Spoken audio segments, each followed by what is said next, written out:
नमस्कार सभी को। नमस्कार, मैं डॉक्टर कविता नोनिया स्वागत करती हूँ आप सभी का आज के वेरी स्पेशल सेशन में। जो भी एस्पिरेंट्स पहली बार यूजीसी नेट हिंदी का एग्ज़ाम दे रहे हैं या जिन्होंने पहले भी दे दिया लेकिन कई बार जो है वो कुछ परेशानियों कुछ नज़दीक जा कर के जिनका रह जाता है, तो एक सटीक रणनीति जो है ये नहीं बन पाती है। तो कि क्या करना है, कैसे करना है, किन पे ज़्यादा फोकस करना है या कौन ये परीक्षा दे सकता है, कैसे पहले के एग्ज़ाम पैटर्न को हमें कैसे जानना है, पहचानना है, इन सभी बिंदुओं पर आज के इस इम्पॉर्टेंट सेशन में मैं करने वाली हूँ चर्चा। तो सभी जो है वो इस सेशन को ज़्यादा से ज़्यादा शेयर कर दीजिए, क्योंकि कर भला तो हो भला।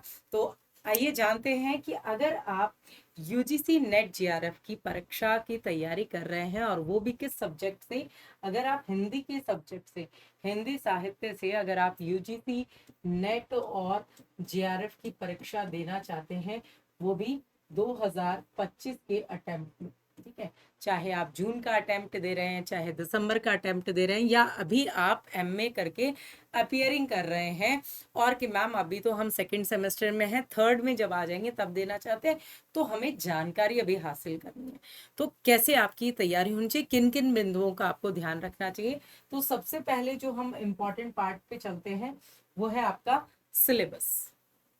कि हिंदी की जब आप तैयारी करते हैं, एग्जाम पैटर्न पे भी बात करेंगे। भाई आप सभी परिचित हैं कि आपके दो पेपर होते हैं, ठीक है। आपको दो पेपर जो है इसमें देखने को मिलते हैं, first paper and second paper.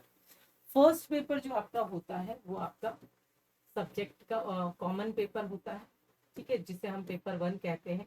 Second paper जो होता है वो आपका सब्जेक्ट का पेपर ये होता है। अब जो सेकंड पेपर है उसी के सिलेबस में मैं यहाँ पर चर्चा करूंगी, क्योंकि फर्स्ट पेपर आपके लिए कॉमन रहता है।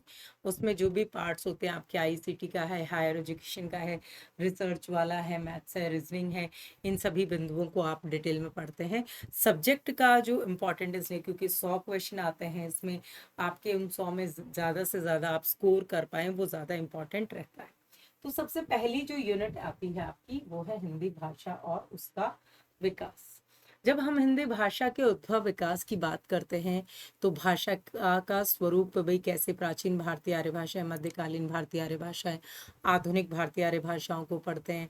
हिंदी शब्द की उत्पत्ति कैसे हुई, जो लिपि का स्वरूप आप देखते हैं क्या रहा, संविधान का में जो हिंदी की स्थिति है भाई राजभाषा राष्ट्रभाषा, तो हिंदी के विविध रूप, मातृभाषा, उसी स्वरूप में आपको पढ़ने सारे। उसके अतिरिक्त जब आप कंप्यूटर प्रयोजन मूलक हिंदी इसका वर्णन करते हैं, जो व्याकरणिक पार्ट है उसमें उच्चारण स्थान से जुड़ा हुआ महत्वपूर्ण स्वरूप है, संज्ञा सर्वनाम इन सभी, उपसर्ग प्रत्यय इन सभी को भी देखिए, सार्वनामिक विशेषण वगैरह का स्वरूप है जो इसमें देखते हैं। विभिन्न हिंदी की विभिन्न बोलियां अपभ्रंश से जो विकसित हुई हैं उनका स्वरूप।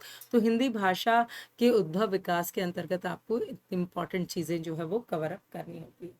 हिंदी साहित्य का इतिहास जो सेकंड यूनिट है आपकी, बहुत ही इंपॉर्टेंट, वेरी वेरी इंपॉर्टेंट, क्योंकि इसी सेकंड यूनिट का जो विस्तार है वो आपको फिफ्थ से लेकर के और 10th यूनिट के बीच में भी देखने को मिलता है। क्योंकि हिंदी साहित्य के इतिहास की जब आप बात करते हैं तो आप हिंदी साहित्य के इतिहास का लेखन जब आप पढ़ते हैं उसमें परंपरा, पद्धतियाँ, ठीक है, उन सब का स्वरूप पढ़ते हैं कि किसने पहले लिखा इतिहास ग्रंथ, इस परंपरा को किसने कौन सी पद्धति अपना करके लिखा। उसके अतिरिक्त जो काल विभाजन पढ़ते हैं, किसने काल विभाजन किया, किसने नहीं किया, नामकरण आप पढ़ते हैं, उस स्वरूप को आप देखेंगे। और आदि काल है, भक्ति काल है, रीति काल है, आधुनिक काल है, उन सभी का स्वरूप देखेंगे। आदि काल के कवि काव्य के बारे में, भक्ति काल में आप देखेंगे निर्गुण काव्य है, सगुण काव्य है, निर्गुण में आपके आ जाएंगे जो रूप है, सूफी काव्य है आपका, संत काव्य, सूफी काव्य, सगुण में राम काव्य, कृष्ण काव्य का रूप आ जाएगा, प्रतिनिधि कवि आ जाएंगे, काव्य आ जाएंगे। रीति काल में रीतिबद्ध, रीति सिद्ध, रीति मुक्त आ जाएगा। आधुनिक काल में भारतेंदु युग है आपका, द्विवेदी युग है आपका, छायावाद है, प्रगतिवाद है, प्रयोगवाद है, नई कविता है, साठोत्तरी कविता है, समकालीन कविता है, इस तरह से विकास देखेंगे। इसी के साथ में गद्य विधाएं, गद्य विधाओं का उद्भव विकास, ठीक है, कि आपको उपन्यास, कहानी, नाटक, इन सब की शुरुआत कब हुई, कौन सी रचना पहली है, कौन सा पहला उपन्यास माना जाता है, किस आधार पे इसका विभाजन किया जाता है और कैसे कैसे रचनाओं का स्वरूप आगे बढ़ता है। तो नाम और लेखन के रूप में आपको नाम लेखन और लेखक और रचनाकार के नाम के रूप में इसको पढ़ना होता है, उद्भव विकास। थर्ड यूनिट आती है आपकी साहित्य शास्त्र, जो भारतीय और पाश्चात्य, ठीक है, भारतीय और पाश्चात्य इन दोनों रूपों के अंतर्गत आपको देखने को मिलेगी। भारतीय रूप में आपको विभिन्न संप्रदाय देखने होते हैं, जिसमें आप काव्य के लक्षण हेतु प्रयोजन देखेंगे। संप्रदाय में रस संप्रदाय है, आपका अलंकार संप्रदाय है, महत्वपूर्ण रूप में रीति संप्रदाय आपका आ जाएगा, औचित्य संप्रदाय है। जो इस तरह के संप्रदाय हैं उनके उनमें क्या महत्वपूर्ण विषय का स्वरूप आपको देखने को मिलता है। काव्य के गुण दोष आपको विवेचन करना है, शब्द शक्तियाँ देखनी है, जो स्वरूप इसमें रस निष्पत्ति देखनी है, साधारणीकरण का रूप देखना है, रस निष्पत्ति के जो 4 व्याख्याकार है उनके बारे में पढ़ना है। तो ये स्वरूप आपको उसमें देखने को मिलता है। जब पाश्चात्य की बात करेंगे तो उसमें विभिन्न पश्चिमी विचारकों, जैसे प्लेटो है, अरस्तु है, इलियट है, रिचर्ड्स है, आपके क्रॉचे हैं, जिनका अभिव्यंजनवाद, उनके सिद्धांतों को पढ़ना है। अनुकरण का सिद्धांत, त्रासदी विरेचन का सिद्धांत आप देखेंगे। इलियट का निर्व्यक्तिकतावाद का, परंपरा और वस्तुनिष्ठ समीकरण का सिद्धांत, रिचर्ड्स का संप्रेषण का सिद्धांत, मूल्य का सिद्धांत, क्रॉचे का अभिव्यंजनावाद पढ़ेंगे। ठीक है, इस तरह से महत्वपूर्ण जो स्वरूप है वो आपको इसमें देखने को। वैचारिक पृष्ठभूमि में जो नव जागरण का स्वरूप है, नव जागरण में जो खड़ी बोली का रूप आपको देखने को मिलता है, खड़ी बोली का जो स्वरूप है कि किस तरह का जो सहयोग है, योगदान है, वो आपको जो नव जागरण की पृष्ठभूमि थी 1857 की क्रांति के बाद का जो समय था, कैसे विकास हुआ, कैसे प्रेस का आगमन हुआ था, कौन कौन सी संस्थाएं थी, ब्रह्म समाज, आर्य समाज, प्रार्थना समाज। उसके अतिरिक्त जो है आपको यहाँ पर विभिन्न वाद या विचारधाराएं जो आपकी आती हैं उनका स्वरूप आपको देखना पड़ता है। वाद और विचारधाराओं का जो स्वरूप आप देखते हैं यहाँ पर, तो उसमें आपको महत्वपूर्ण तथ्यों के रूप में विभिन्न वादों में मार्क्सवाद है, आपका गांधीवाद, आपका अंबेडकरवाद, लोहिया दर्शन स्तंभ, मनोविश्लेषणवाद है, आपका अस्तित्ववाद है। इन सभी तथ्यों को आप यहाँ पर डिटेल में पढ़ते हैं। हिंदी कविता जो आपकी यूनिट 5 के रूप में आपको देखने को मिलती है, जिसमें जो भी आपने ऊपर सेकंड यूनिट में आपने काव्य का रूप पढ़ा था, उसमें आदिकाल, भक्तिकाल, रीतिकाल, आधुनिक काल, तो वहां पर आपने रचना और रचनाकार के नाम पढ़े। यहाँ पर पर्टिकुलर रचनाएं आपके सिलेबस में लगी हुई हैं, तो उनको आपको इसके अंतर्गत देखना होता है। जैसे आदिकाल में विद्यापति हैं, अमीर खुसरो हैं, जो आपके सिलेबस में लगे हुए हैं। पृथ्वीराज रासो का रेवा तट लगा हुआ है, उसको पढ़ेंगे। भक्ति काल में कबीर जी के पद हैं आपके, देखेंगे आप। नागमती वियोग वर्णन जो पद्मावत के स्वरूप में देखेंगे। रामचरितमानस का उत्तरकांड देखेंगे। आपका जो कृष्ण काव्य में सूरदास जी की सूरसागर का भ्रमर गीत देखेंगे। तो उनको इस तरह से आधुनिक काल के विभिन्न कवियों को देखेंगे, जो हिंदी कविता के रूप में आपके सिलेबस में जो काव्य लगा हुआ। 6th यूनिट में आपको हिंदी उपन्यास, 7th यूनिट में आपको हिंदी कहानी देखने को मिलेगा। उसके अतिरिक्त 8th यूनिट में आपको हिंदी नाटक और 9th में आपको हिंदी निबंध देखने को मिलेंगे। और 10th यूनिट जो है वो है आपकी आत्मकथा, जीवनी और अन्य गद्य विधाएं, यानी कि हिंदी जो उपन्यास आ जाएंगे, उसमें प्रेमचंद जी से पूर्व युग के जो उपन्यास हैं, जिसमें आपको देवरानी जेठानी की कहानी हुआ, परीक्षा गुरु हुआ, ये मिल जाएंगे। गोदान प्रेमचंद योगीन में मिल जाएगा। और अन्य उपन्यासों में आपको कुछ समाजवादी उपन्यास भी मिलेंगे, विभाजन वाले उपन्यास भी मिलेंगे, मनोवैज्ञानिक उपन्यास भी मिलेंगे, जिनको डिटेल में पढ़ना होता है और वहाँ से प्रश्न पूछे जाते हैं। ऐसी आप कहानी की बात करेंगे तो प्रारंभिक कहानी है आपकी, जो आपके सिलेबस में लगी हुई हैं। उसके अतिरिक्त आपको प्रेमचंद योगीन कहानियाँ भी देखने को मिलेंगी, जिसमें आपका सोज़े वतन जो संग्रह है उसमें संग्रहित कहानी भी है, ईदगाह कहानी भी है। अन्य जो आपकी जो नई कहानी का संदर्भ दर्शाती हैं वो कहानियाँ भी हैं। नाटक के रूप में जयशंकर प्रसाद जी के नाटक भी हैं। कुछ जो समकालीन नाटक का स्वरूप है वो भी दिखेंगे। निबंध में भी भारतेंदु युग के भी निबंध हैं। रामचंद्र शुक्ल जी का है, हजारी प्रसाद द्विवेदी जी का है, विद्यानिवास मिश्र जी का है, कुबेरनाथ रॉय का है, विवेकी राय का है।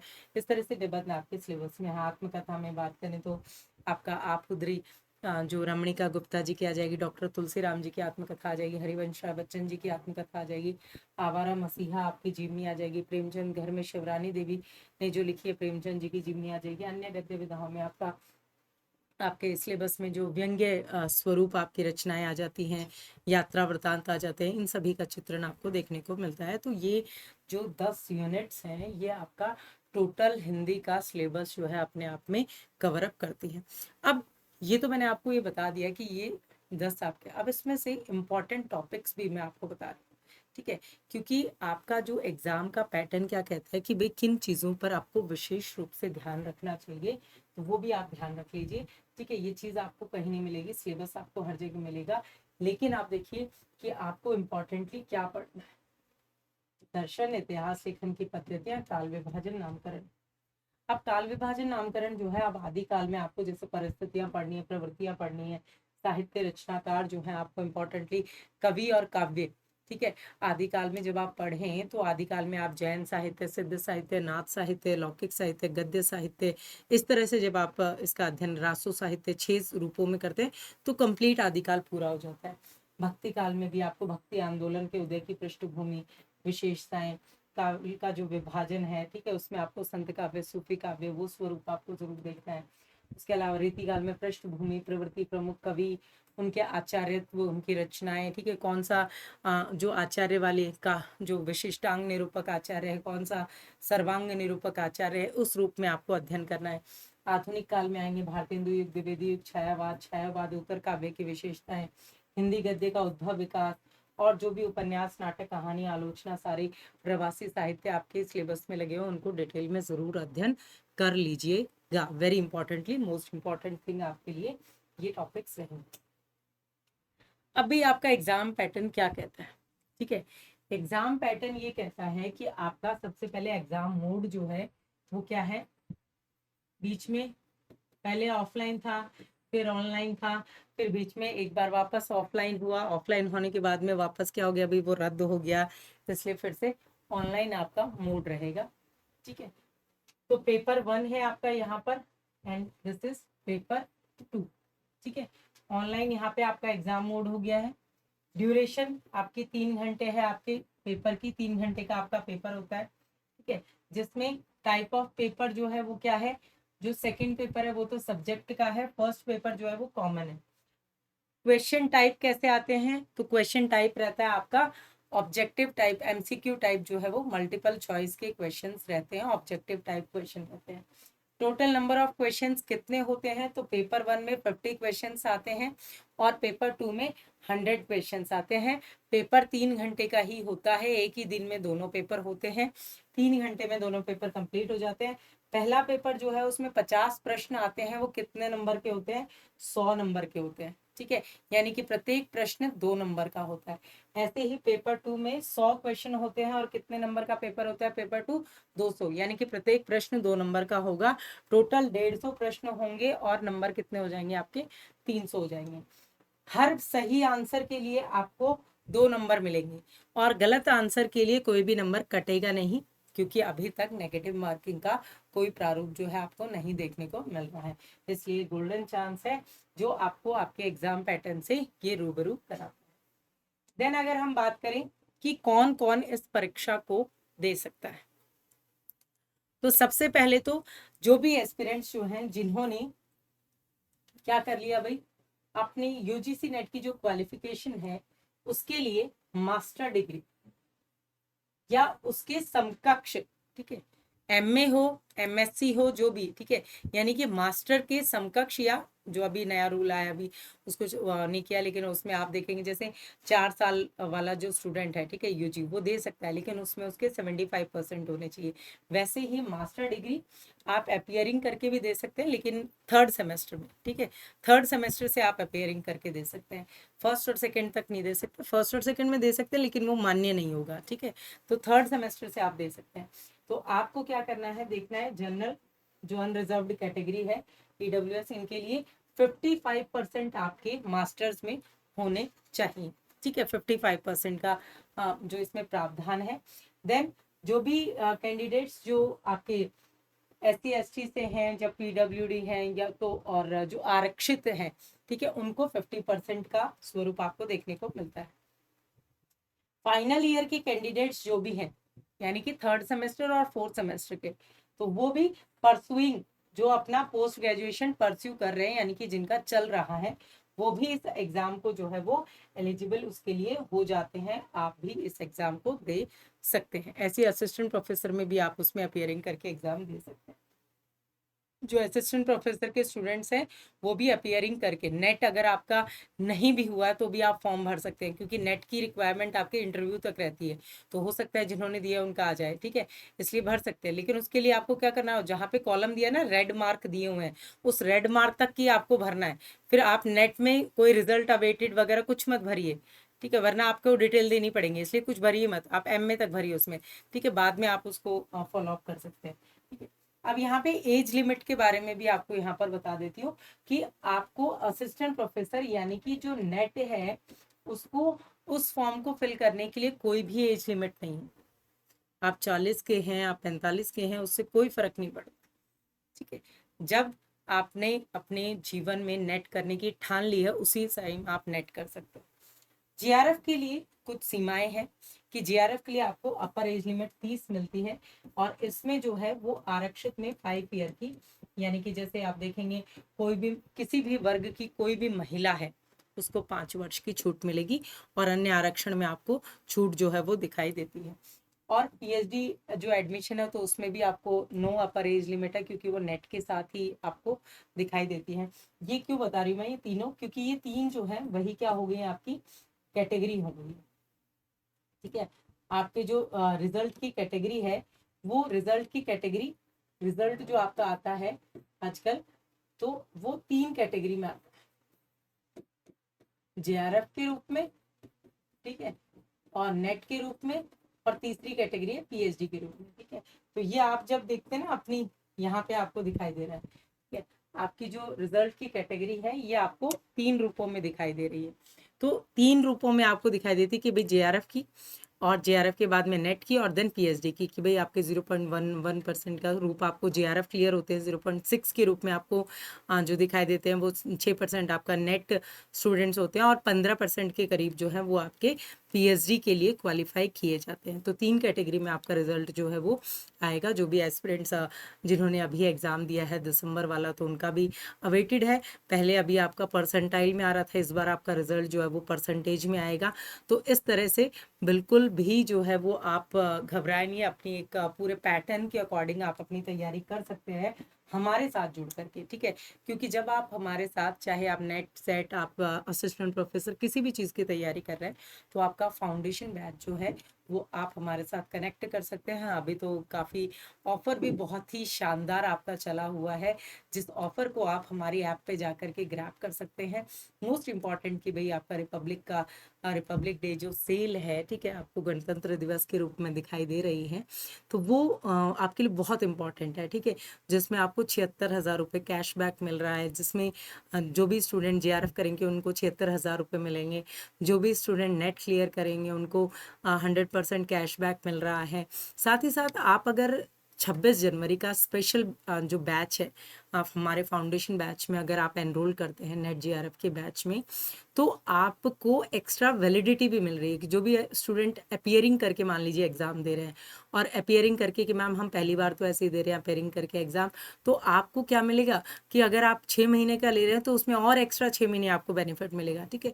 तो इस ऑफर को जाने मत दीजिए। इस ऑफर को लेने के लिए आपको करना है कविता नाम के कूपन कोड का। तो यहाँ पर जब आप लेंगे, अगर आप बुक वाला भी ले रहे हैं तो उसमें आप कविता लिख के आगे बुक लिख दीजिए, ठीक है, तो आपको एक्स्ट्रा बेनिफिट मिलेगा।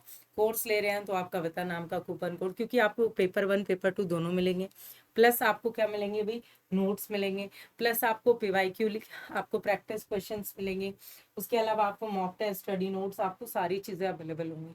यानी कि एक ही जगह पर आपकी सारी जो तैयारी है वो डिटेल में होती चली जाएगी, ठीक है। साथ ही साथ आप देखेंगे आपकी जो रेगुलर क्लासेस का टाइमिंग है, वो यूट्यूब पर आपकी रेगुलर क्लासेस जो हैं वो शाम 7:30 बजे होती हैं। ऐप पे भी आपके लिए फ्री क्लास आयोजित की जाती है, जो आपकी मास्टर क्लास होती है। फाउंडेशन क्लास आपकी रात को शाम 5 बजे होती है, असिस्टेंट प्रोफेसर की क्लास सुबह 11 बजे, और एक सेशन होता है आपका पीएचडी मेंटोरशिप का, कि अगर आप पीएचडी करना चाहते हैं उसके लिए आपको जो भी गाइडेंस चाहिए वो हमारी ओर से आपको दी जाती है। तो बहुत बहुत धन्यवाद आप सभी का मेरे साथ बने रहने के लिए। इसी तरह की इंपॉर्टेंट इन्फॉर्मेशन के साथ मैं आप सभी के समक्ष उपस्थित होती रहूंगी। बहुत बहुत धन्यवाद। Thank you.